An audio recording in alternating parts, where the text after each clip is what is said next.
Welcome to Unit 401094, Midwifery Practice 3. So you'll be very pleased to know that this is your last unit of your course. Compared to the other units, it really probably is the least intense unit that you're going to do. The semester is a quarter one semester, and I'll just explain that a little bit more a bit later on.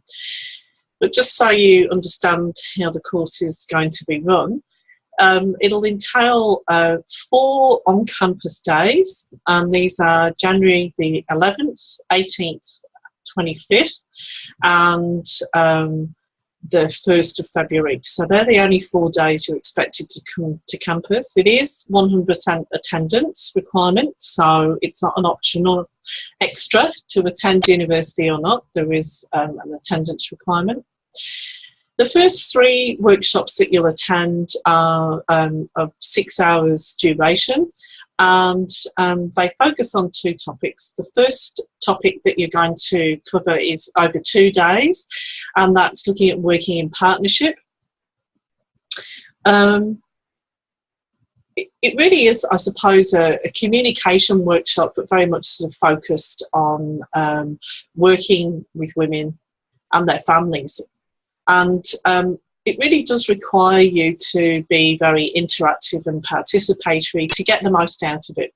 So I'm just putting that up front, that it isn't just sitting there listening to us lecturing you. It really is sort of based on developing knowledge, but from the knowledge that you already have. There's a lot of exercises that we'll undertake, and I think it's very valuable, having done the course myself.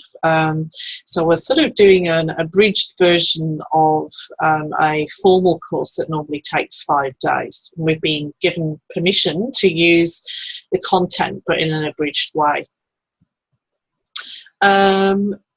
The content can be used in everyday practice, but it is particularly valuable when you're caring for women that have got really complex issues, not just physical issues, but particularly psychosocial issues. And I often feel by the end of your course, you feel quite confident with looking after women that have got really quite complex physical problems, but those psychosocial issues are the things that you often really struggle with. So hopefully this will make you feel more confident with that. The third workshop or the third day, the workshop for that is basically looking on how we support new parents, but more from an educational perspective. So your role in the future as a midwife in helping people make that transition to parenthood, and how you might facilitate group learning, not individual learning. So that's usually quite an interactive day as well. And then the 4th week, it's not really so much a workshop that you're going to participate in, but I've sort of classed it as midwifery futures day. So I've got a lot of guest speakers to come in and talk to you about all the different directions that you could go in once you finish your midwifery. I also get somebody to come and talk to you about the new grad program and why they were set up and what they're involved, because I would think that most of you will probably apply to do a new grad program. I would if I was you. Some of you may choose to go to a hospital away from Sydney that doesn't offer that. That's fine. But if you have the opportunity to participate in a new grad program, they are there to help you gain as much out of that first year as possible. So they're very helpful.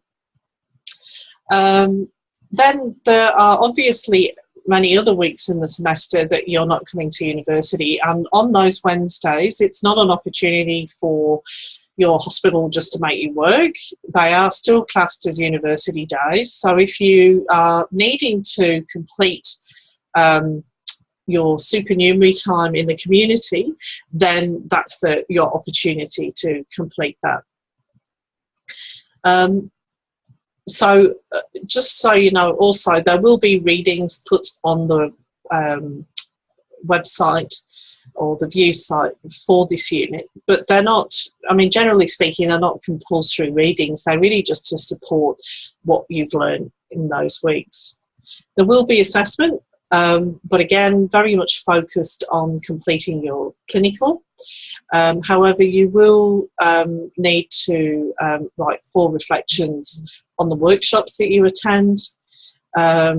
You will be completing your final competency at the hospital, and you'll need to complete your practice experience record. For some of you, you were a long way through those practice experience records, and also your hospital may choose to do your competency fairly early in the new year if they're feeling really confident with you. So those things, you know, you're well on the way towards completing. And then your continuity of cares, some of you still had to complete your women, but there were several of you who had seen all your women, so you are in a good strong point to get that reflection journal written pretty early. I am actually going on leave in late February, so I would really appreciate, if I can, to get people's completed journals off them as soon as is possible for you. I will.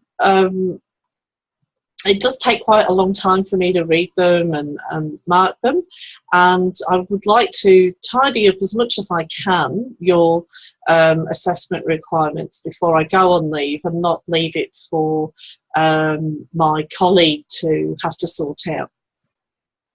Having said that, the actual unit doesn't finish until the 26th of March, and I need to say that because there just seems to be confusion at times over this. So I think the new year comes and you think, I've nearly finished my book, I must be ready to finish, but you've got to understand that you're still a university student undertaking a unit, and that Q1 unit doesn't finish until the 26th of March. After that, I still need to have your results submitted and to be processed, and that often can take a couple of weeks. So that really leaves you in a position where you may have finished your clinical placement early March, but your results might not be processed till April. Well, they won't be processed till April. We can't process them any earlier. There is a university-specific time for processing results, and I can't process any earlier than that. This is something that's happened for years, and so you'll be in a position where there's a several-week gap between you completing the course and being in a position to register. Hospitals are used to this. It's gone on for years and years. So they understand that there will be a delay between you finishing your clinical placement.